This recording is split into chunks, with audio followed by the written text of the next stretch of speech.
이강인이 축구의 신 리오넬 메시를 떠올리게 하는 플레이로 스페인 매체의 찬사를 끌어내며 화제입니다. 스페인 매체에서는 역대 최고 선수의 골을 보는 것 같았다며 극찬했는데요. 스페인 매체 아스는 15일 이강인은 아시아 축구의 새로운 왕이다. PSG의 젊은 스타는 나이가 어리지만 이전에는 볼 수 없었던 열풍을 일으키고 있다. 손흥민이 30을 훌쩍 넘긴 지금 이강인은 최고의 골로 한국 팬들의 마음을 사로잡고 있다고 전했습니다. 매체는 바레인전에서 이강인은 자신이 최고의 축구 선수임을 증명했다. 이강인은 지팡이를 꺼내 들고 마법을 부렸다. 먼저 왼발에 힘을 실어 멋진 장거리 슈팅을 날렸다. 우리가 종종 보아왔던 역대 최고의 선수의 골을 연상시키는 골이었다. 그리고 개인 드리블과 치명적인 왼발 마무리로 멀티골을 작성했다고 칭찬했습니다. 이강인은 위르겐 클린스만 감독 부임 이후 한국 축구의 에이스로 발돋움했는데요. 특히 지난해 10월 튀니지와 친선전에서 태극 마크를 달고 첫 골을 넣은 그는 이후 공격 포인트를 꾸준히 올리고 있습니다. 10월부터 A매치 6경기에 나서 6골 3도움을 올렸습니다.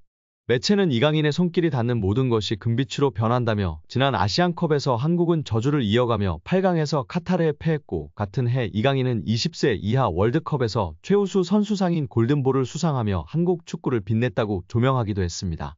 스페인뿐 아니라 일본 매체에서도 호평일색인데요. 일본 니칸 스포츠는 위기에서 팀을 구한 것은 한국의 보물인 22세 이강인이었다는 평과 함께 한국의 승리 소식을 전했습니다. 특히 이 매체는 이강인의 골이 터진 순간 위르겐 클린스만 감독이 기뻐했다. 이강인은 곧바로 추가 득점하며 승리를 이끌었다며 이강인의 활약상을 집중 조명했습니다. 이 밖에 또 다른 일본 매체인 스포츠워치는 한국의 좋지 않은 흐름을 바꾼 것은 바로 이강인의 왼발이었다며 이강인의 활약상을 호평했습니다. 또한 일본 매체 야후 재팬은 중국인 주심이 경기를 망쳤다. 한국 대표팀이 고전한 이유는 심판의 판정 때문이다 라고 기사를 올리기도 했습니다. 이 경기에서 한국은 총 17번의 반칙을 해 5번의 옐로카드를 받았고 바레인은 8번의 반칙을 했지만 2번의 옐로카드밖에 받지 않았습니다. 분명히 바레인도 거친 파울을 했지만 주심은 바레인에게는 관대했다는 점이 문제인 것입니다. 한국에게 더 치명적인 것은 주축 선수들이 옐로카드를 받았다는 것인데요. 손흥민, 이기재, 김민재, 조규성, 박용우가 옐로카드를 받았습니다. 이제 옐로카드를 한 장 더 받게 된다면 옐로 트러블로 인해 한 경기 결장이 확실시됩니다. 따라서 이제 선수들과 클린스만 감독은 옐로 트러블을 효율적으로 사용해야 하는 위기에 봉착했습니다. 그러나 기사의 내용과는 달리 일본 네티즌들은 심판이 문제가 아니라 한국 대표팀이 그냥 카드를 받을 만했다고 댓글을 달며 화제인데요. 그들은 맨날 태권도 축구하다가 시합을 망치는 것은 너희들이 해라.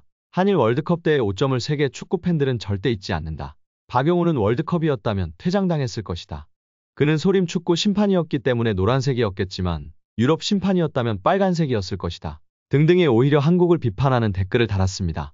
여기에 바레인에게 동점골을 내주고 1대1 상황에서 앞서 나가는 이강인의 추가골은 리오넬 메시와 같은 모습이었다며 오마주 영상이 축구 커뮤니티에서 화제가 되고 있습니다. 메시는 아르헨티나 대표팀 소속으로 중국에서 열린 호주와 평가전에서 경기 시작 79초 만에 골을 넣었습니다. 2023년 6월 중국에서 펼쳐진 아르헨티나와 호주와의 친선전이었는데요. 당시 6만 명의 중국 팬들이 몰리며 큰 화제가 되었습니다. 이날 메시는 경기 시작 79초 만에 골을 넣은 것이고 이강인의 골과 똑같은 장면으로 화제가 되고 있는 것입니다.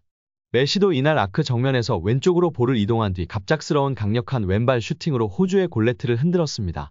프랑스 파리 생제르맹에 진출한 직후 현지 매체와 팬들로부터 코리안 메시 소리를 듣던 이강인이 다시금 메시의 골과 오마주되는 환상적인 골로 화답하고 있습니다. 프랑스 현지 축튜버는 이강인을 향해 젊은 시절 메시의 드리블을 연상케 한다고 발언하며 화제가 되었고 현지 팬들의 댓글에서 항상 메시가 언급되었던 이강인 선수인데요. 이번 바레인전 오마주 골로 다시금 메시의 이름이 나오게 되었습니다.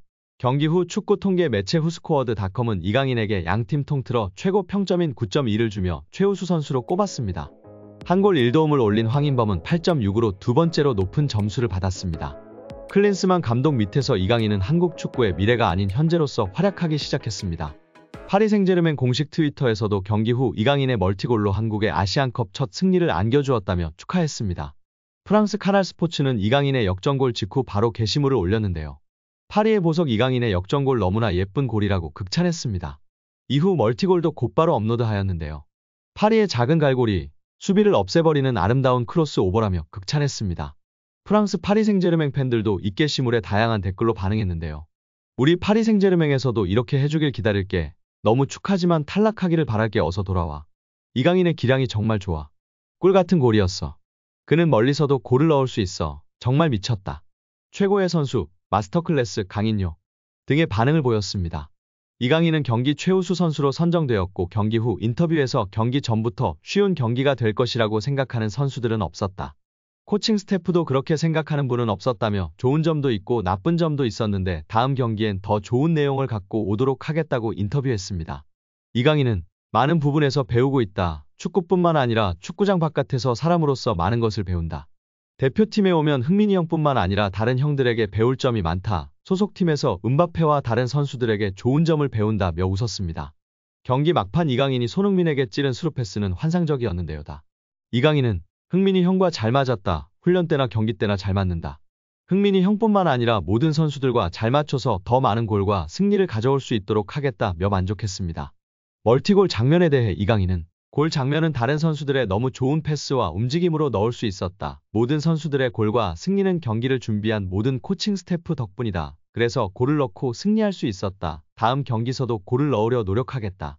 내 골보다 팀 승리가 중요하다. 항상 승리에 포커스를 두고 플레이하겠다라고 선언했습니다.